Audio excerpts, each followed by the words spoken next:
The Stanley Cup has been awarded, and folks, it is draft time. But we're going to be celebrating by ranking the top 50 best prospects in the 2023 NHL draft. But who are the best prospects in 2023? Where should they all end up? What are their strengths and weaknesses? Well, watch till the end for all the prospect talk in every single ranking, and hit that subscribe button if you're new for all the draft videos and live streams around draft season. You won't want to miss it. Now, before we get into the top 50, first I want to go through 5 honorable mentions, 5 guys that I like quite a bit, but just missed the top 50 this year. We're going to start out with Aram Minnetian, who has gotten a lot of hype lately after his solid U18 World Juniors, but 6 foot, 170 pounds, he transitioned from a forward to a defenseman, and I think that transition's gone pretty well. You can see in 62 NTDP games, gotten 31 points, and 4 points in 7 U18 World Junior games. There especially, I thought he was fantastic and really played his best hockey. To me, with Minnetian, I could see him being a serviceable, solid 5th defenseman on the next level. He's a guy that skating-wise, I think is his best trait for sure, and the versatility he has there is fantastic,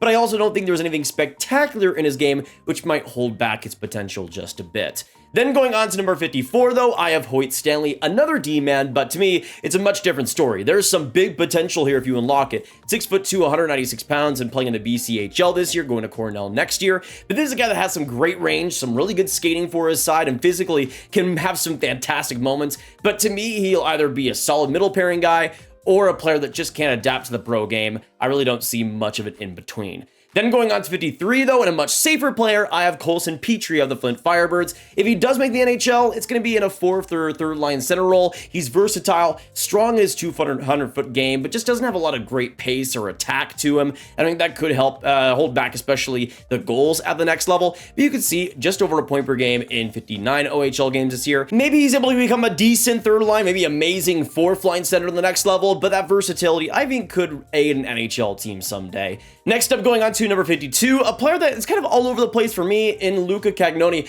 of the Portland Winterhawks. He's a player that has some great moments, but at 5'9", 183 pounds as a D-man, there are some things that kind of hold him back. You can see offensively, that's the name of his game, and the goal scoring is simply elite. The way he's able to get into close areas and really maneuver around the blue line is fantastic. But I do have some big concerns over that top-end skating at the defensive level, as well as just his play around the boards and the physicality that he's able to provide. It's just not very threatening, and I think that's something that could get exposed a lot in the pro level. Then going on to the last player outside the top 50, I have Adam Guyon, and of course he came in a huge way in the U20 World Juniors, a .936 save percentage in 4 games for Slovakia, and the rest of his season was pretty solid, especially in the NAHL, getting a .917 save percentage there, and he's going to be going to the University of Minnesota. I love the confidence here, and he's a player that even though I wouldn't pick too high in the top 50, is still a goaltender I could see becoming maybe a fringe guy at the next level. But let's start out the top 50 rankings with Jakub Dvorak of the Czech League, and at 18 years old, he's a really interesting player in the fact that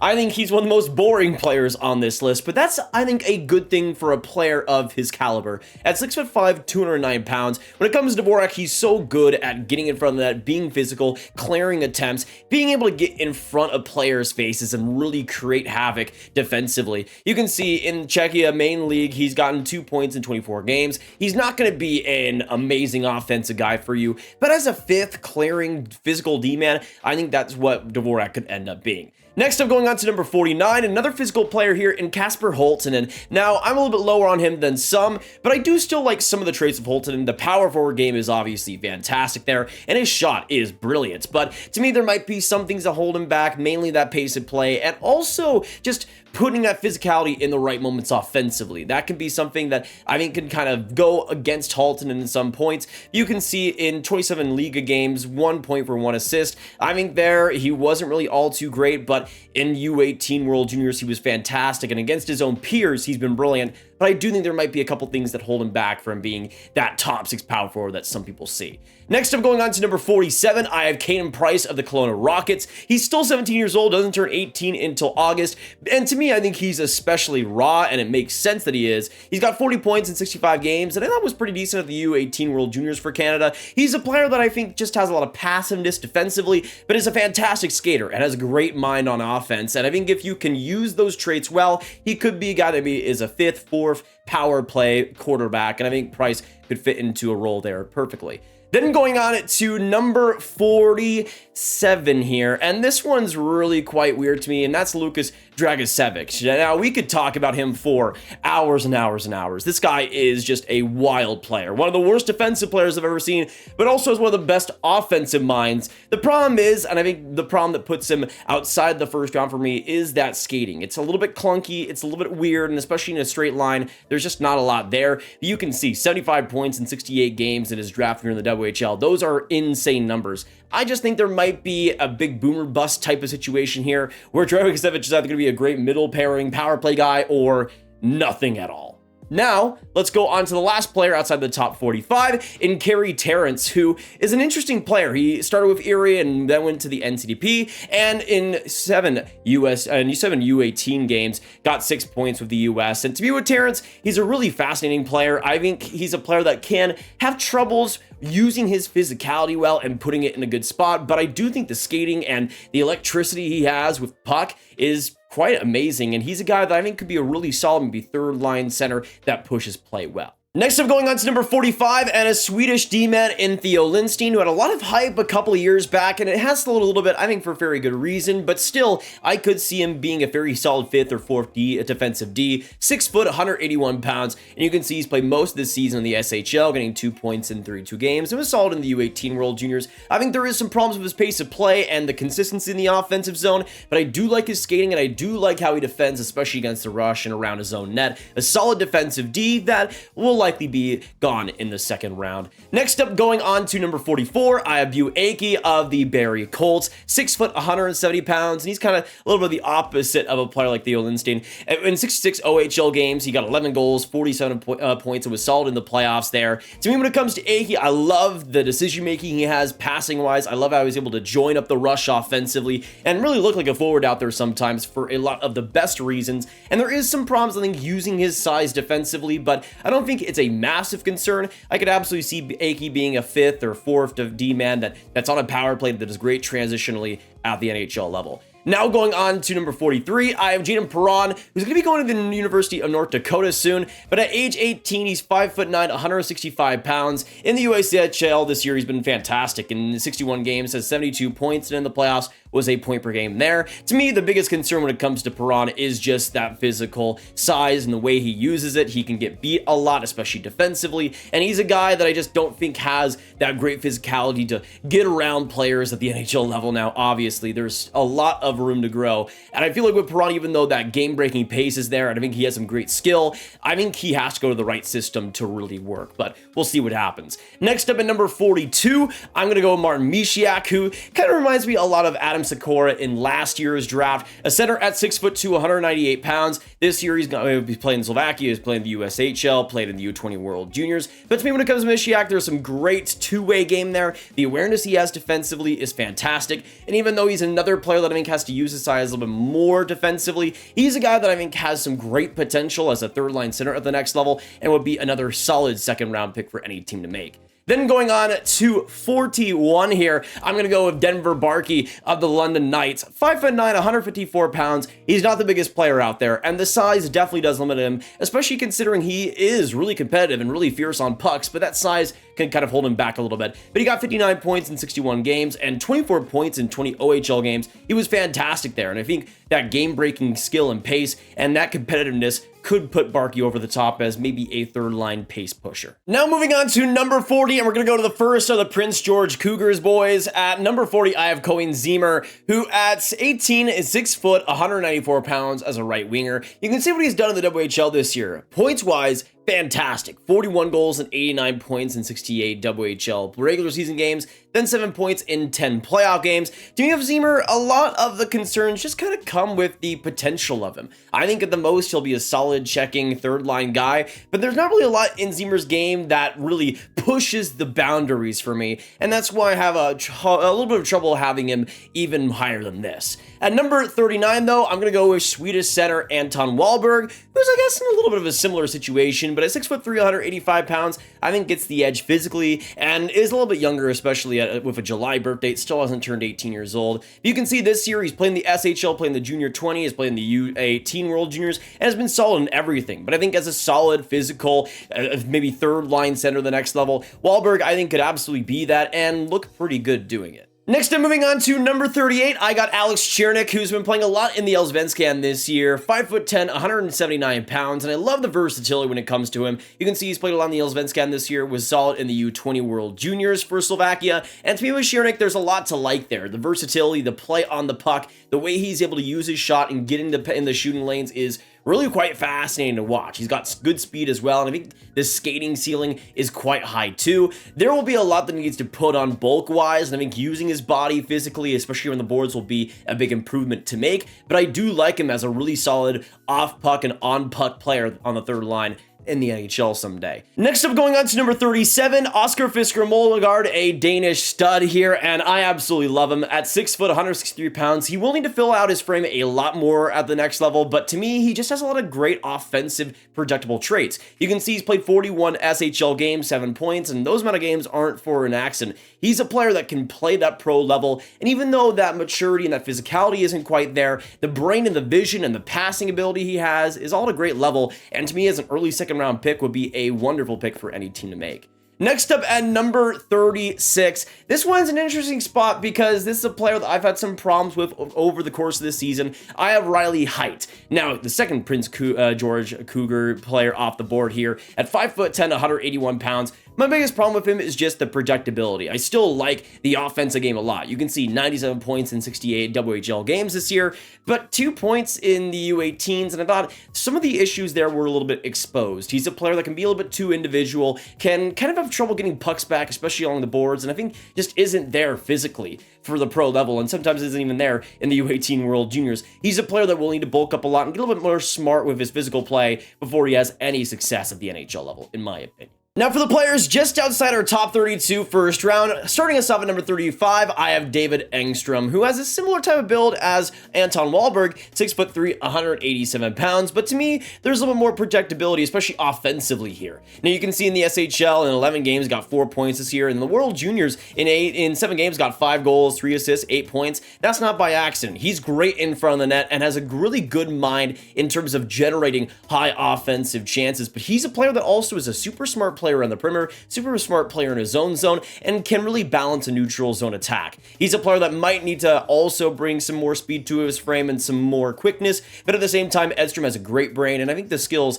are there to be a solid third line center at the next level. Now moving on to number 34, and one of the highly touted goalies of this draft in Michael Ravel, who at 18 years old has that huge frame, 6'6", 216 pounds, absolute mammoth on skates. And you can see this year in the USHL, a .908 save percentage, was great in the U18 World Juniors for Czechia. And I think with Ravel, that size and the way he uses it is excellent. I mean, he knows his strengths, and even though there might be some issues with the aggressiveness and a little bit of that edge work, I still think Ravel is a guy that could be a starter in the next level. Maybe not a high-end one, but a solid one, I would say, and worth an early second-round pick. Next up, going to an interesting spot here at number 33, I have Luca Pinelli, a player that I've been up and down on throughout the year, but to me has a lot of good traits. At 5'9", 161 pounds, he's a player that, say it with me, will need to add some more size, but I don't think it's as awful as some other players maybe down in the top 50, but you can see in 67 OHL games, he has 63 points and 18 points in 11 playoff games.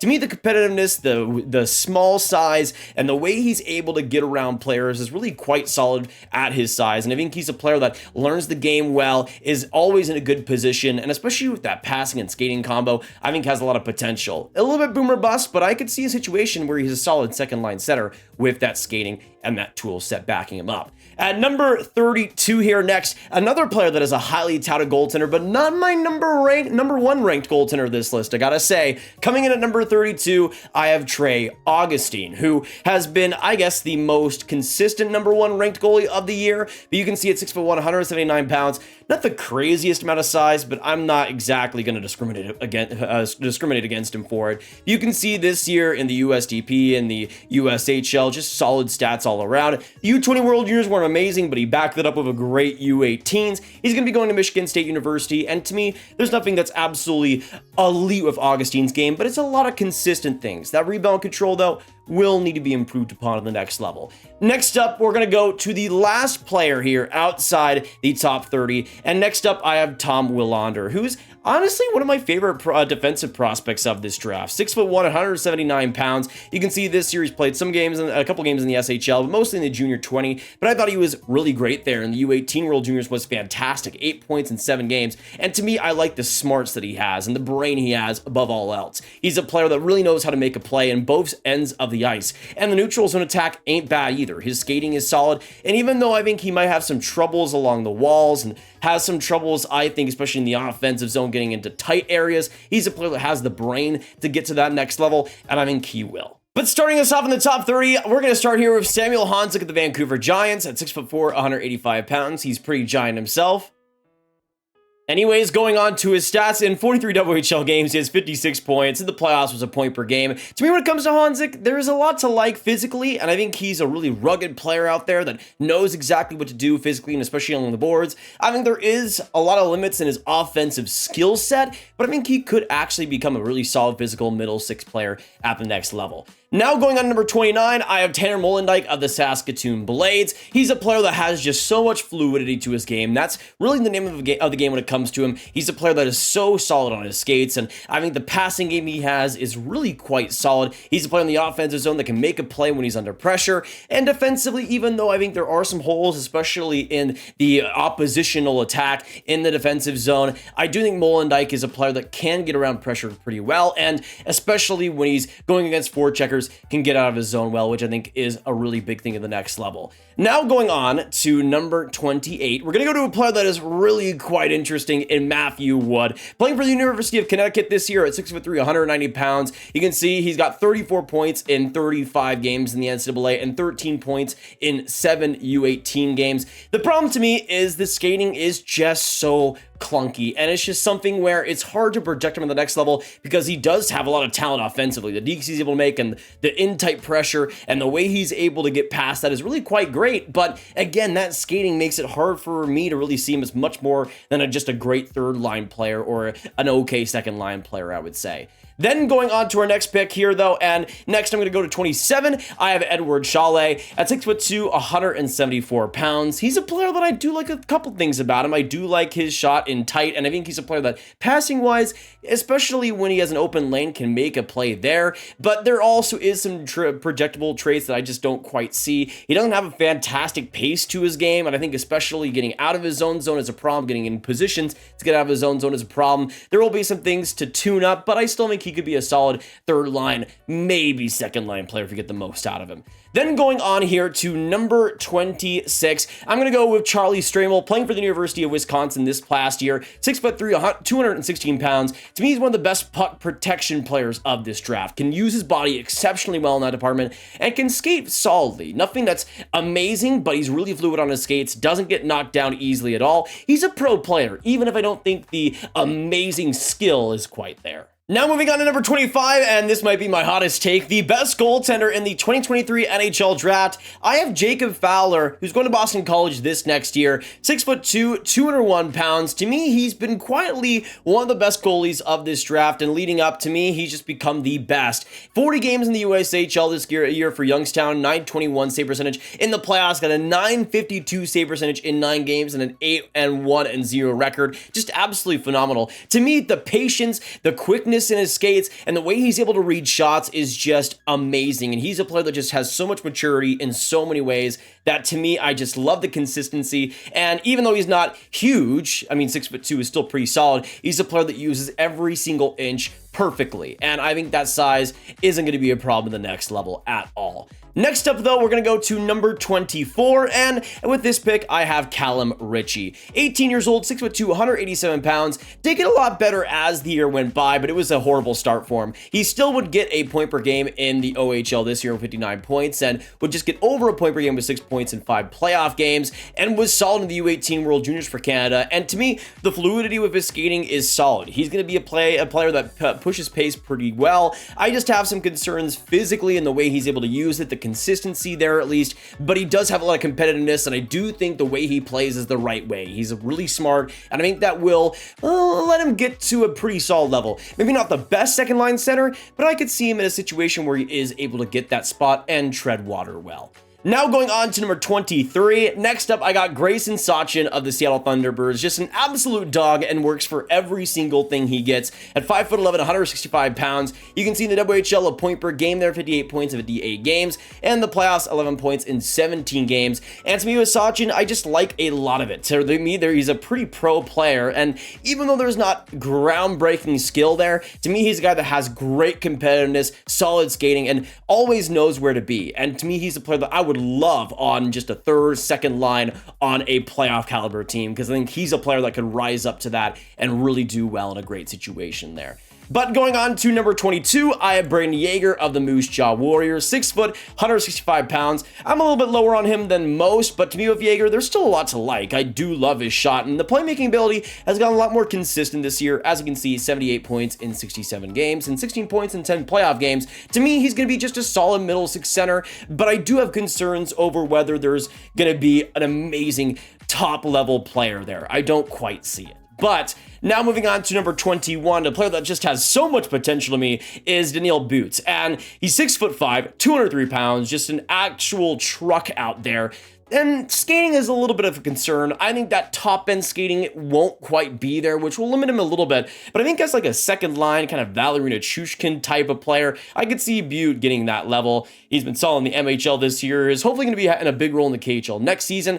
But to me, with Butte, I don't think there's much of a concern over him coming over. It will likely happen, which I think will also raise his draft stock quite a bit. But starting us out in the top 20, I have Super Swede Otto Stenberg, 5'11", 181 pounds. You can see this year, I think he started a little bit rough, but I think was able to get past that eventually. And in the U18 World Juniors was just an actual animal. 16 points in 7 games. I think that's the Otto Stenberg that we will see. Just great attack, and he's just so fluid with his puck ability and the way he's able to connect on opponents, the way he's able to read the ice. He's amazing in that department, and I think that playmaking will be just so fun to watch at the next level, and his shot's getting a little bit better too. He's a player though that offensively has a lot of room to grow, and I think he might take a little while, but I don't think that's really much of a problem for me personally. Now going on to number 19, a player that has also been way up and down throughout this year. Next up, I have Andrew Cristall, who was as high as I think 6th for me at some point, but at 18, 5'10", 165 pounds, you can see this year 95 points in 54 WHL regular season games. Insane there, but only 1 goal for 1 point in 4 playoff games, and which is kind of okay, I thought, in the World Juniors for Canada. Wasn't as groundbreaking as I thought he really should have been. To me, I have some questions over whether he'll be a little bit of a perimeter player, and his skating, it is something of a weakness. To me, there is just a little bit of just a little bit of a lack of top end speed that I think could hold him back from being a true first line player, but he's another guy that I think has to be a top sixer or it just won't work out for him. But going on to the next pick here, we're going to go to number 18 in Dalibor Dvorsky, who has also been up and down my rankings, but I still think he's going to be a solid player. He's going to be a player that's pretty safe, and I think as a pretty great third line center, that's what I could really see Dvorsky being, maybe an okay second line center. But at 6'1", 201 pounds, he's solid, he's safe, he's really grounded defensively, and his shot is quite great too. You saw that in the U18 World Juniors, 8 goals in 7 games. He can really shoot and score from anywhere, and even though I think he might need to practice on getting into the tight areas a little bit more, I could still see that shot being a great weapon on the next level. Next up at number 17, we're going to go to another Russian here in Mikhail Gulyayev, who at 18 years old is an interesting project. He will take a while, and that's for sure, but I think he got a lot better throughout the year at covering his zone defensively and being a little bit more safe in his own end, which I think definitely helped his offensive game as there were just more opportunities on the cycle created because of that. You can see in the MHL 25 points in 22 games with Omsky and pretty solid in the playoffs, but to me that puck protection, the way he's able to get out of his own zone well with his skating is all at a high end level, and I think the offensive brain there is quite solid. Next up, going on to number 16, and another defenseman, a player a lot of people have as the best defenseman of this draft. I don't quite see it. I have David Reinbacher. To me, he's probably, just like Dvorsky, one of the safest players of this draft. Now, that's not a bad thing. I think he will be a solid middle pairing guy, but at 6'2", 187 pounds, he's safe defensively, makes the right plays, is able to pass pretty solidly, and has some good skating, especially up the rush. You can see in the National League, 22 points in 46 games there, and I think he'll be just a solid fourth, maybe third defenseman, but I don't think he has quite the potential as a couple other guys on this list. But we'll see what happens. Now, getting us started with number 15, I have Nate Danielson, one of my favorite prospects in this draft, and to me, he's just such a pro player already. 6'1", 187 pounds, one of the older players of this draft, but you can see with the Brandon Wheat Kings, already the captain of this draft year, 78 points in 68 games, and to me, he was starting to get better and better as the year went on when it comes to his pace and the speed he was able to bring, and to me, that's not a problem at all with him anymore. I could see Danielson becoming a solid second-line guy who is an assistant captain at the next level and really does a lot of great things for you. Nothing that's exceptional and nothing that's going to blow you away, but kind of like a Mikhail Backlund is just going to be good in a lot of different areas and also has that pro pace that I think could propel him to the next level. The aggressiveness is a little bit of an issue, but I think that will be something that he fixes eventually. At number 14, going on to a player who will likely become one of the best complementary players in the entire NHL, in Gabe Perreault, who you can see throughout the USDP time and also in the U18s, alongside some of the best players. He is such a good player and being in the right position, knocking home pucks, doing whatever he can do to be in the right situation, and he really knows how to work with elite players, man. He's kind of reminds me a little bit of our Arturi Lehkonen maybe in Colorado, where he's going to get those first line minutes alongside a player like Nathan MacKinnon, and I mean, in this slot, he'd be going to the Pittsburgh Penguins. If he's with Sidney Crosby, watch out. Now going on to number 13, and another American player here, I got Gavin Brindley, who I'm higher on than most, and I can see why you would have him lower. I think physically, sure, there are points where you'd want to see a little bit more out of him, but the brain and the pace that he has is just electrifying. He is such a fun player, especially on the rush. He's able to make plays quickly and get around pressure well, and you can see it with Michigan, 38 points in 41 games, was, I thought, really underrated in the U20 World Juniors this year, and didn't look out of place whatsoever. And that's good news of Brindley. He's going to be a star next year, especially with Michigan, and I think he's a player that you should be drafting inside the top 15.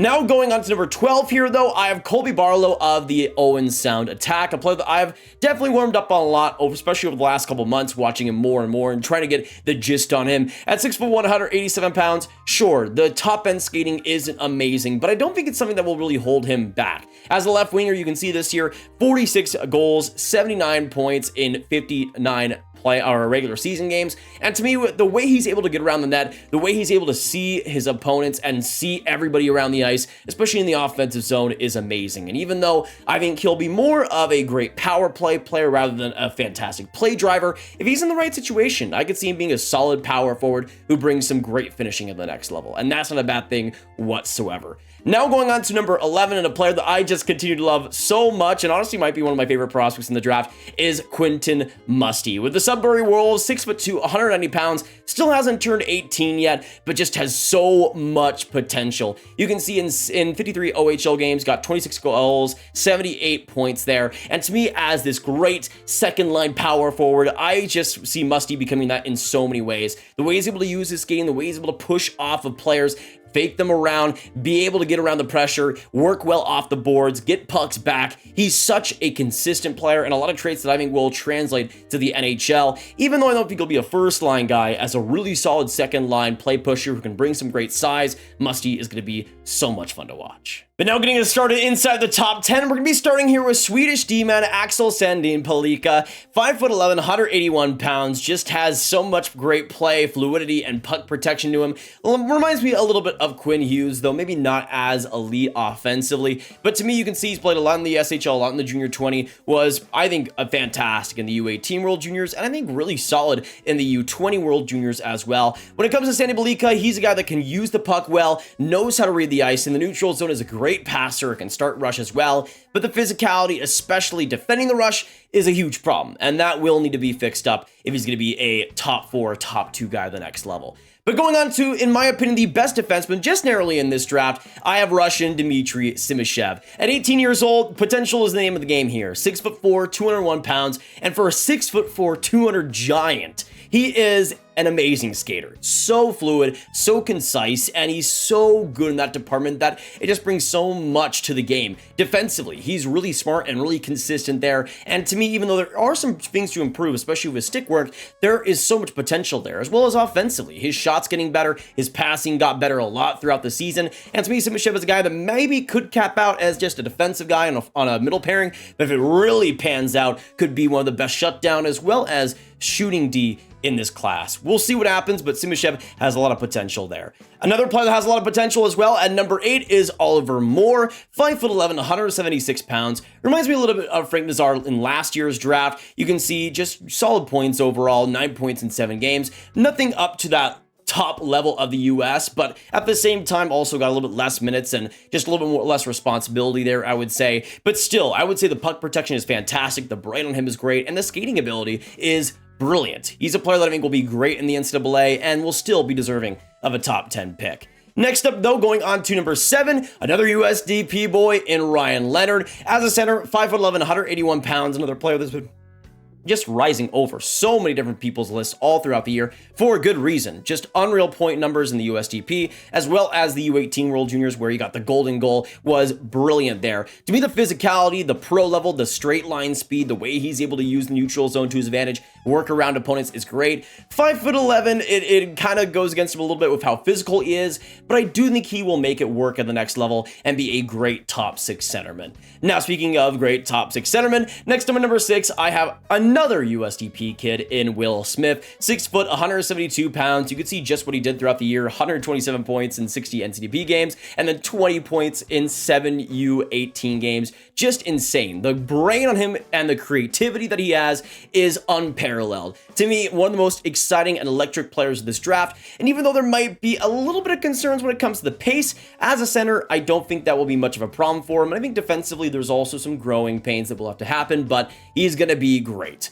Don't worry about that. But now going into the top 5, let's start it out with Winnipeg ice forward Zach Benson. 5'10", 159 pounds. To me, he is the best defensive forward of this draft, bar none. And even though there are some solid ones here and there, Benson really just does take the cake. But 98 points in 60 WHL games and 17 points in 15 playoff games. To me, when it comes to Benson, he just kind of reminds me just a lot of a smaller Mark Stone. Just a guy that has so much competitiveness, is so fierce on pucks, and really does not back down from any fight. But the skill set that he has, the in-type playmaking is just blissful to watch, and it just has so many tools that I just couldn't put him outside the top 5 as much as I like Will Smith. Going on to number 4, though, we'll go on to Russian sensation, controversial player in Matvei Michkov, who has just so much surrounding him. The player at hand here, though, and again, we're disregarding all the Russian stuff, which to me doesn't matter too much since we're just ranking prospects, still has him a little bit lower than I guess some people have him besides that. But to me, he was great with Sochi, 20 points in 27 games there, and learned a lot more of a balanced and competitive and teammate efficient game there, which I think definitely benefited him in so many ways. But the shot is fantastic, the in-type playmaking is brilliant, and the way he's able to get inside those close danger chances is awesome too. He really wills his way into that and has such a great mind for it. But I do think there are some defensive inefficiencies and also some problems still with the individuality that could hold him back from being the best offensive player in the NHL, like some people put him out there to be. But going on to the top 3, I got Leo Carlsson, super Swede, 6'3", 194 pounds. Even though there's a lot of potential there with his size, I do think there's some things that could hold him back. To me, I think a little bit of aggressiveness could be wanted. He's a player that sometimes has me wanting more with his just in-tight playmaking, but he's a guy that just has such a great passing ceiling, and to me, you can see what he's done. 25 points in 44 SHL games. He's already proven himself to be great against men, and I don't think that'll be any problem at the next level. He could play in the NHL next year. I think do pretty fine, honestly. But now going on to number 2, we're going to go to Canadian sensation Adam Fantilli, who I think would have been looked at as a pretty great U20 World Juniors if Connor Bedard didn't exist, but to me is just such a rock star. 6'2", 187 pounds. The combination of skill and size doesn't come around all too often, especially at the true center position. But to me, Fantilli is a true number 1 center, the best second overall pick we've seen since Jack Eichel, and will be a rock star, likely with the Anaheim Ducks, right ahead of Trevor Zegras and Mason McTavish. That is filthy. But now going on to number 1, you guys all know it, future Blackhawk, unfortunately, Connor Bedard at number 1 in the 2023 NHL draft rankings. What's there to be said about Connor Bedard that we haven't said, that anybody has said?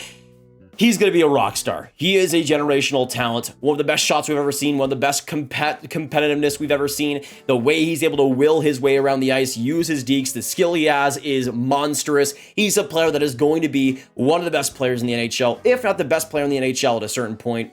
He's Connor Bedard. You know him. You've already seen him. He's going to be sick. But those are the 2023 NHL draft rankings. Thank you guys so much for watching all the way to the end. And of course, thank you for supporting all the 2023 draft content throughout the year. But we aren't done. A mock draft will be coming soon, as well as all the draft streams that we'll be putting out on the draft, during the draft, that you won't want to miss. So hit that subscribe button if you're new, hit that like button, hit the notification bell so you don't miss anything. And of course, I want to know down below, what do you guys think of my prospect rankings in 2023? What do you think I got wrong? What do you think I got right? What would your rankings look like? Let us know down below. And of course, share the video with all the hockey fans, all the prospect fans you guys know online, and click this card from my 2023 NHL draft content right in one playlist. Thank you so much for watching, and I will see you in the next one.